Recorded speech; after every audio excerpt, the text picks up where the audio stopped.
அன்பானவர்களே, எத்தனை பேர் ஆண்டவரோட நீங்கள் கிட்டு செய்கிறவர்களாக இருக்கிறீங்க? எத்தனை பேர் நீங்கள் உங்களுக்கு சொல்ல முடியுமா? சாதா நடக்கிறத விட இப்போ அதிகமாக ஆண்டவரோட நான் கிட்டு செய்கிறவர்களாக இருக்கிறேன் அப்படின்னு சொல்ல முடியுமா?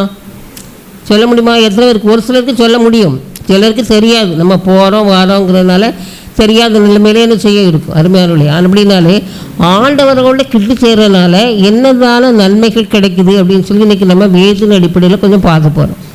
ஆண்டவரோட கிட்டு செய்கிறதுனால உலக பிரகாரமாக மனிதர் கிட்டு செய்கிறதுனால என்ன நன்மைகள் எல்லாம் அந்த வேதத்தில் கிடைக்குது. அப்போ மனிதருக்கே நன்மைகள் கிடைக்கும்போது நாம் ஆண்டவரோட கிட்டு செய்யும்பொழுது எவ்வளோ நன்மைகள்லாம் நமக்கு கிடைக்கும் அப்படின்னு சொல்லி நம்ம இந்த நாட்களில் ஒரு சில காரியங்களை பார்க்க போகிறோம். அருமையானவர்களையும் அப்படின்னாலே இந்த ஆவிக்குரிய அந்த உயிர்ப்பின் காலத்தை அதிகமாக நம்முடைய ஆவிக்குரிய ஒரு ஆசீர்வாதத்துக்காக பயன்படுத்தி கொள்ளணும். அதுதான் ரொம்ப முக்கியமான காரியம். பாருங்கள், பைபிளில் கிட்ட வந்து ஆசீர்வாதத்தை பெற்றுக்கொள்ளவங்க நிறைய பேர் இருக்கிறாங்க. கிட்ட வரணும், ஆண்டவரோடு வரணும். ஆண்டவர் கிட்ட வந்தால் தான் ஆசீர்வாதம் என்ன செய்யும், கிடைக்கும். ஆனால் தான் சொல்கிறாரு, என்ன சொல்கிறாரு, 2 பேர் 3 பேர் நாமத்தினால எங்கே குடியிருக்கார்களோ அது மத்தியில் நான் வருவேன்னு சொல்லலை. நான் வானத்துலேருந்து உங்களை ஆசீர்வதிப்பேன்னு சொல்லலை. நம்ம மத்தியில் அவர் என்ன செய்கிறாராம், வாரம். இப்போ நம்ம மத்தியில் ஆண்டவர் இருக்கிறாரா? இருக்கிறாருன்னா ஒரு அலையிலே சொல்லலாமா? அல்லையா, நம்ம மத்தியில் ஆண்டவர் என்ன செய்கிறாரு, இருக்கிறாரு. ஆகையினால தான் நாம் அவருடைய பிள்ளைகளாக இருக்கிறோம். அவர் நம்ம கிட்ட வந்து நம்மளோட எப்போது இருக்கிறதுக்காக ஆசைப்படுறார். அது ரொம்ப முக்கியமான ஒரு காரியம். ஆண்டவர் வந்து அன்புக்காக ஏங்குகிற ஒரு ஆண்டவர், அன்புக்காக ஏங்குகிற ஆண்டவர். பாருங்கள், சின்ன பிள்ளைகள் வந்தால் சின்ன பிள்ளைகளை தூக்கி மடியில் வச்சுக்கிட்டு என்னது சிஷியர்கள்லாம் வந்துட்டுருவாங்க. பெரிய போதகர், ஐயோ சின்ன பிள்ளைகள் தொட்டாச்சுன்னா என்ன செய்யும், அழுக்காயிரும் அப்படின்னு சொல்லி என்ன செய்கிறாங்க, நினைக்கிறாங்க. ஆனால் அவர் என்ன செய்கிறார், சின்ன பிள்ளைகளை அரவணைத்து ஆசீர்வதித்தார் அப்படின்னு சொல்லி பார்க்குறோம். சின்ன பிள்ளைகள்னு சொன்னால் நமக்கு எப்படி, எந்த பிள்ளைகளாக இருந்தாலும் அப்படி தானே சந்தோஷமாக தான் இருக்கும். அப்போ அப்படி இருக்கும் பொழுது நம்ம எனக்கு கிட்ட வரும்போது, இப்போ எங்கேயோ போயிட்டு இருந்தாங்க எங்கேயோ நின்றாங்கன்னா நமக்கு தெரியாது. கிட்ட வரும்போது அவங்களுடைய அருகாமையில் நம்ம அவங்களுடைய உள்ள கிடக்கையை நம்மளால் அறிந்து கொள்ள முடியும். ஆகையினால பாருங்கள், முதலாவது பாருங்கள், நம்ம இந்த ஒரு ஆசீர்வாதம் கிடைக்கணுங்கிறதுக்காக அது எந்த வகையிலேயோ ஒரு ஆசீர்வாதம் கிடைக்குது அப்படின்னு சொன்னால் பாருங்கள், நம்ம யாக்கோபெல்லாம் என்ன பண்ணாருன்னு நமக்கு தெரியுமா? யாக்கோபு என்ன பண்ணார்? ஆதியாகமம் 27ஆம் அதிகாரம் 21, 22 பாருங்கள்.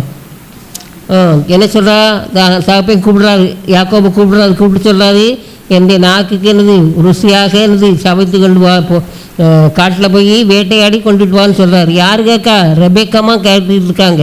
கேட்டுக்கிட்டு இருந்து உடனே சொல்கிறாங்க, தன்னுடைய மகனை மூத்த மகனை கூப்பிட்டு, உங்கள் அப்பா அப்படி ஏசாட சொன்னதை நான் கேட்டுக்கிட்டு இருந்தேன். ஆகையினால நீ என்ன செய்ய, இளைய மகனை கூப்பிட்டு சொல்கிறான், நல்லா எனக்கு ஒரு ஆட்டுக்குட்டி பிடிச்சிட்டு வா, நான் அருமையாக சமைச்சு உனக்கு தாரேன், அதை உங்கள் அப்பாட்ட கொண்டு கொடு அப்படின்னு சொல்கிறான். நமக்கு அந்த கதை நல்லாவே தெரியும். அப்படி தானே, ஏமாத்துகிற கதையாக இருந்தாலும் நீ கொண்டு சாப்பாடை கொடுத்தோடனே நல்லா கமகமன்னு வாசம் வருது, அப்பா கொஞ்சம் அலர்ட் ஆகிடுறாரு. இவ்வளோ சீக்கிரத்தில் எப்படி கிடச்சிருக்கோம் பயலுக்கு அப்படின்னு சொல்லி என்ன சொல்கிறாரு பாருங்க, 21ஆம் வசனத்தில் என்ன சொல்கிறாரு பாருங்க, உன்னை தடவி பார்க்கும்படி கிட்ட வா என்றார். தடவி பார்க்கண்டுப்பா, கொஞ்சம் கிட்ட வா அப்படின்னு சொல்லி பாருங்க. நம்முடைய பேர பிள்ளைகள்லாம் நம்ம பக்கத்தில் நம்ம கிட்ட வந்துச்சுன்னு சொன்னால் உடனே என்ன செய்யணும், அந்த பிள்ளைகளை கொஞ்சம் கிட்ட வந்தாச்சுன்னா பரவாயில்ல, கொஞ்சம் கிட்டி இப்படி தான் முத்தவனை செய்வாங்க விடுவோம். சரி வந்தியா சாப்பிட்டியா அப்படின்னு செய்ய மாட்டோம். ஆகையினால பாருங்கள், கிட்ட வா அப்படின்னு சொல்லி என்ன சொல்கிறாரு.